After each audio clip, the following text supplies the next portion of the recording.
Hello, this is Sabina at Cross Keys Crafts. Today's card is inspired by the Lavinia Creative Challenge, and the topic this month is Humble Abode. And when these cottager stamps were released, I had the grand idea to create some gingerbread houses, but never got around to doing that.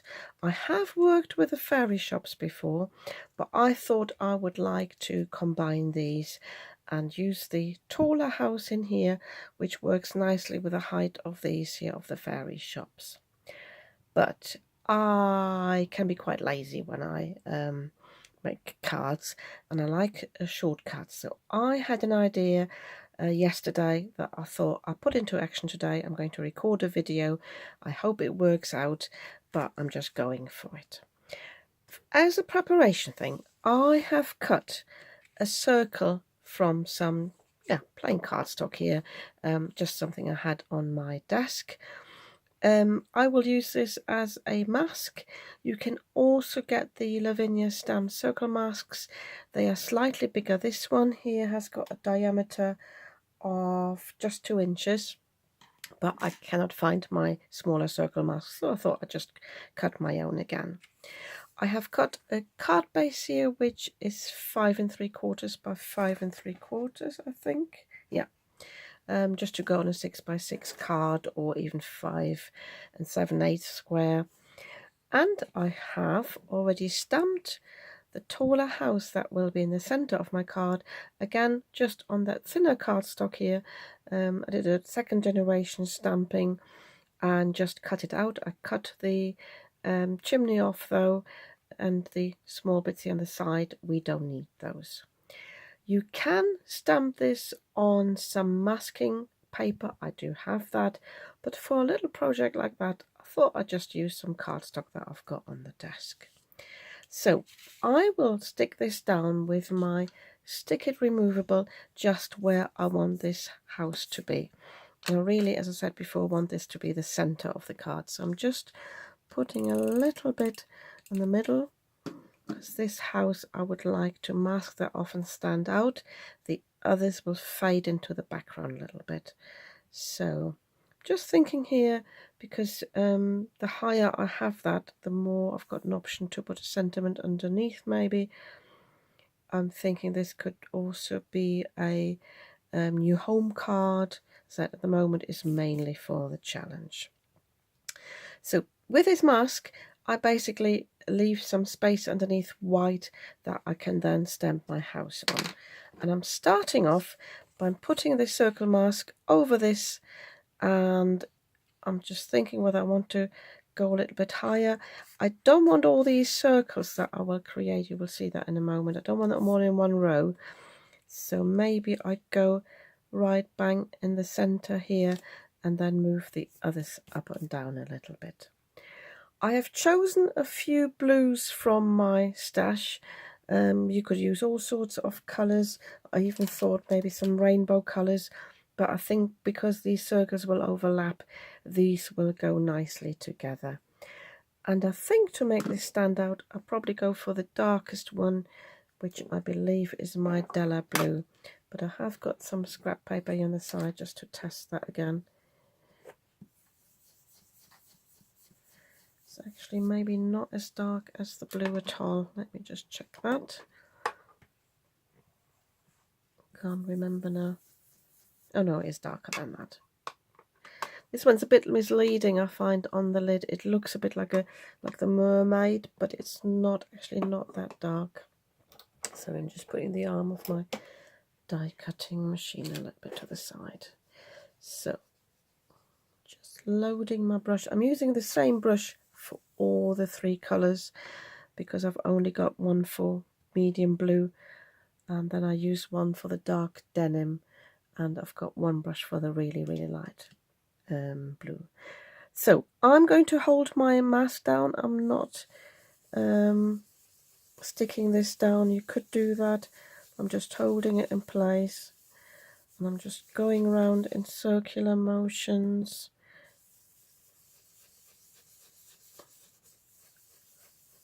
I have to move. I tell you what, I'm moving it sideways, trying not to shift it. but then it'll be easier for me to get to the bottom of that.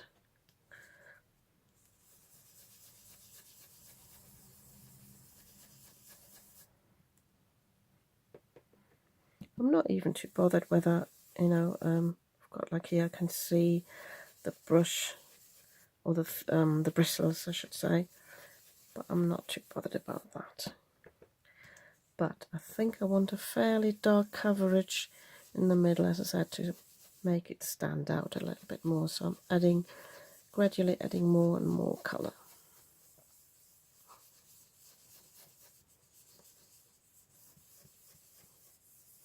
If you want a fancy effect, you could spray a little bit of water and have some speckles there, but I think I'm happy with this. I just leave it like this. As I said, it's supposed to be quick colouring. So I'm leaving the mask on there, and now I'm moving this to the side. My idea is to get sort of 1.5 circles on either side, so I'm just moving this up a little bit. I'm still doing it sideways, I think, but I don't want this on the same level.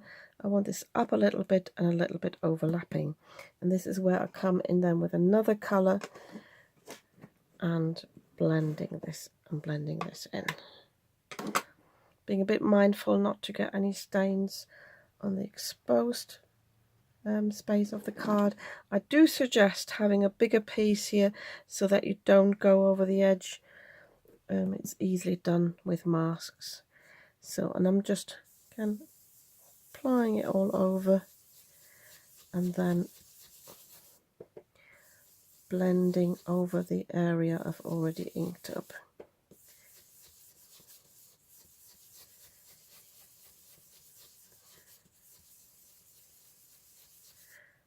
So happy with that. I can take that off, and I'm going down here and I'm going off the card as well, and I'm using the blue atoll now.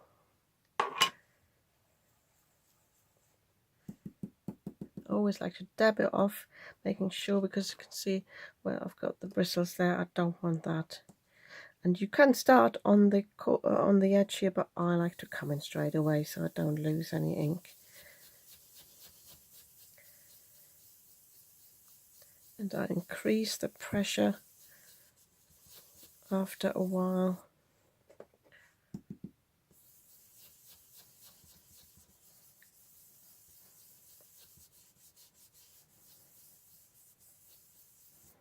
So I'm happy with that.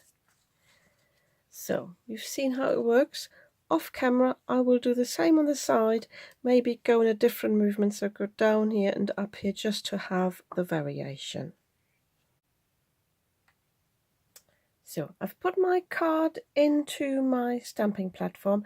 I've put it sideways because I know that these stamps will go over the edge, and if I had it that way I wouldn't be able to put it down. So I'm going with this is a Fairy Shops one, and I'm placing this on the side of the house on the same level, I think, or maybe a little bit higher, because they will be slightly in the background.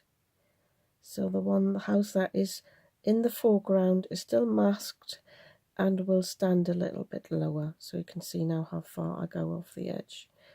So make sure it's straight, no cat hairs here.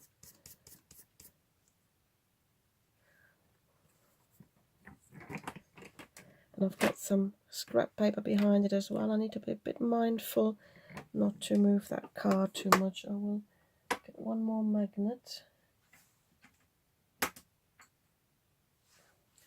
and place that down here, I think.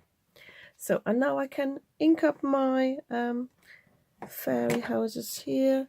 I think I don't need to bother about that tower. That will be definitely off the card, so I will save some ink, but I'm thoroughly inking up the rest.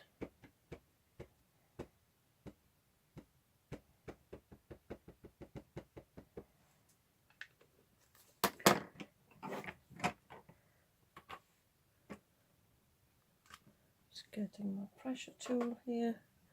I've shown you that lots of times before. It's just a doorknob with some felt underneath, and that gives me good pressure for this large stamp.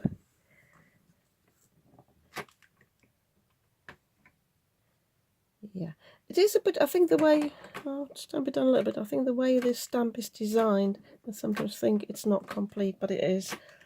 It's just got these fine details. Oh, that's a little bit better. So I'm happy with that. Taking this one off. And in the same way, I'm putting the other one on.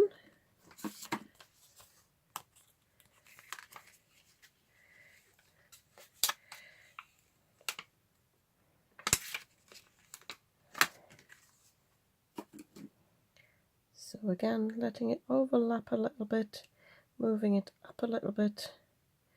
This one actually fits on almost completely there. Sure it's not wonky. So, and I'm stamping that in the same way. I quickly do this off camera, and then I'll show you what we do with the middle house. Because I already have ink on here, or ink residue from when I created the mask, I'm leaving the mask on here when I'm placing it down.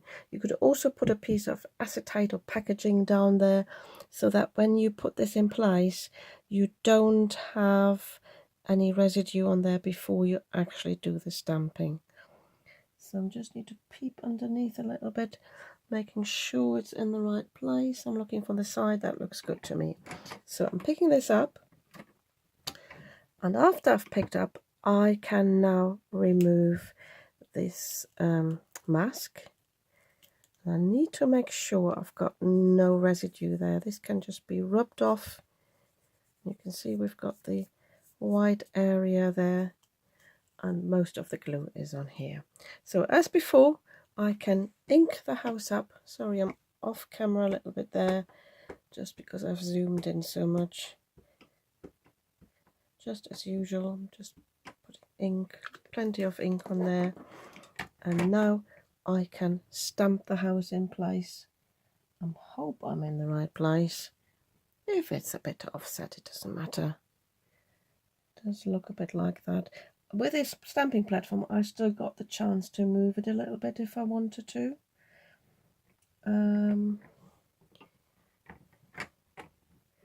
One thing I could do actually is put some acetate in there. Let me just see if I've got a bit of a scrap from some packaging. So this is literally from my bin. It's just some very thin packaging, but I can put this down now. Oh, I can't because it moves with it. But if I hold it down, not perfect. I should have had some heavier weight. I think I'll just go with it. So just be careful with this, because obviously that hasn't dried. So I'm just inking this up again. And then I'm just going for it. Stamp this down.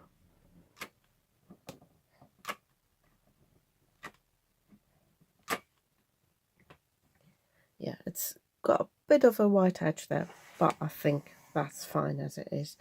If you're bothered about that, let me just zoom in a little bit. You could always come in with a little brush and just fill that area in again. I think I might do that in a moment. But basically, this is the effect we have. I did not have to bother about colouring the houses, but I've got colour down. But I think I just show you how to rescue that bit. But I don't want to smear the VersaFine Clair, so I'm just leaving that to dry for a moment before I basically fill in this little white line. So I'm coming back in with my mask, but rather than covering the area I had before, I'm setting it aside a little bit to expose that white strip. And then I'm also coming in with my circle mask and place that back onto this circle here. Can clearly see that there. And I'm just coming in with my brush, but I'm not inking it up again. I'm just using the residue, because all I want to do is take the harshness of that white. I'm not bothered about getting the same color again. I just don't want this to stand out too much. What I am noticing though is that the black of this house here does shift a little bit when I go over it again. If you want to be absolutely sure you don't shift any of the ink, make sure it has really perfectly dried. So when I take this off now, it's not as harsh anymore, this edge, so it's not that visible. Yeah, and then all I need to do now is to add a sentiment. I quickly get that out and place it on the top. I think I've got this, I want to believe I've got a home is where the heart is. I'll have a look in my stash, and then I will also mount this onto the card base. So the answer was yes, I did have the stamp home is where the heart is. This is called Words from the Heart, and it's on the same, is in the same set as they Love You to the Moon and Back. So I think that finishes the card nicely. I put this on a blue card base, and when I want to send the card, I will put a white panel on the inside here to send it. But yeah, I think this is really pretty, so easy to make. Imagine you can have that sort of design for lots of images. Obviously, it doesn't have to be the houses. You can also create different masks, different shape masks, just to have a little bit of color and then have one element stand out. If you hear noise in the back, that's my cat telling me now he's hungry, so I better see to him. And yeah, I think this is really nice, and if you think so too, you might want to give me a thumbs up. And if you'd like to see more of what I'm creating, you might want to subscribe to my channel. I'd be very happy about that. And I will also link to the creative challenge below if you want to take part. The winner is chosen at random, so it doesn't matter what design you send in, as long as you only use Lavinia products and this fits your card or your image fits the monthly theme.